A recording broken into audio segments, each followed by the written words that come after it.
On behalf of the Patient Safety Authority, I'd like to welcome you to this web conference on caution prevention in nursing home long-term care residents. My name is Angie, and I'll be your coordinator for the program. Now I'd like to introduce our facilitator and one of the speakers for the call, Fennell Siegel. Fennell is an infection prevention analyst for the Patient Safety Authority. Fennell, now I'll turn the program over to you. Thanks, Angie. Welcome, everyone, and thank you for joining us for this web conference. This presentation includes the background of catheter-associated UTIs or CAUTIs, including reporting in Pennsylvania, the clinical and economic consequences of UTIs, and implementation of best practices with a discussion relating to CMS requirements.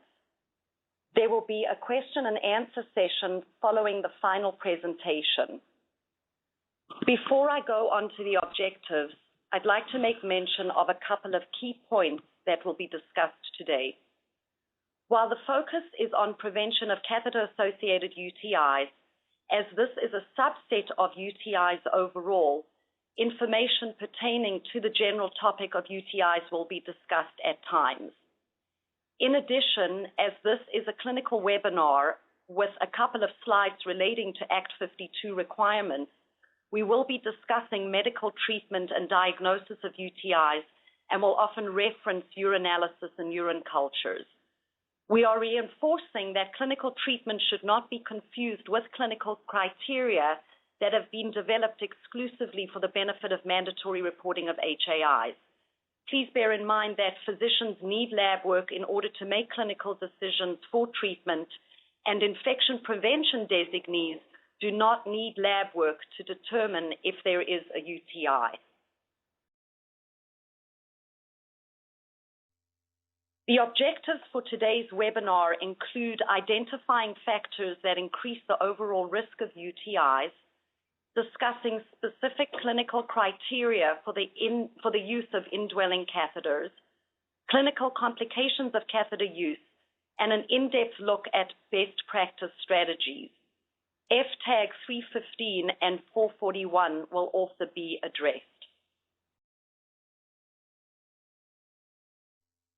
It is well recognized that the elderly are more prone to infection, and when examining the risk factors for CAUTI, we find the following. Underlying diseases affect the immune system, weakening it and therefore rendering the resident less able to fight off infection. Physiological aging changes whereby the GU tract in and of itself undergoes changes, which makes the resident more susceptible, particularly in the presence of a foreign object such as an indwelling catheter. Chronic comorbid illnesses decrease immune function, creating risks for infection. In addition, medications that affect the immune system, including steroids, chemotherapy, and multiple antibiotic usage, will predispose the elderly to infections. Conditions that cause incontinence increase the risk of UTIs, and of course, the most significant for us in terms of UTI would be an indwelling urinary catheter, which would predispose the resident to a CAUTI.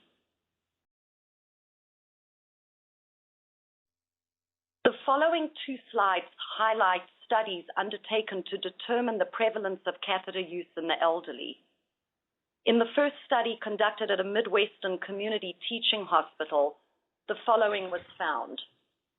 54% of catheters were inappropriately placed within 24 hours of admission. That's a pretty significant number of inappropriately placed catheters. The reason for catheterization, despite the need and the requirement for documentation, only took place in 13% of these cases, and no written orders for catheterization occurred in 33% of the cases. In this study, reported in the Society for Healthcare Epidemiology of America, or SHEA, the following was noted. 5 to 10% of residents in long-term care facilities have chronic indwelling catheters. Residents with indwelling catheters are always bacteriuric, or there is always bacteria in the urine. The longer the catheter is in, the more likely there is going to be bacteria.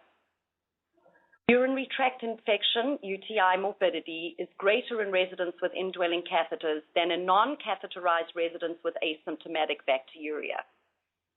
And indwelling catheter is a major risk for bacteremia, which means that there are bacteria in the blood.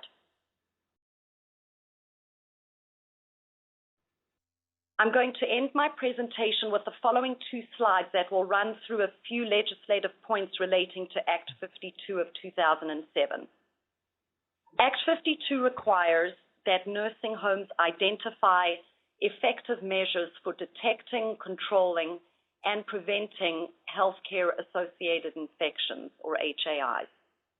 It also requires that the nursing homes develop infection control protocols that are based on nationally recognized evidence-based standards.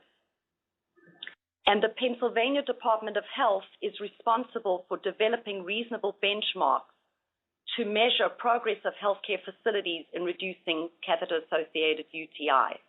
That will be forthcoming in the near future.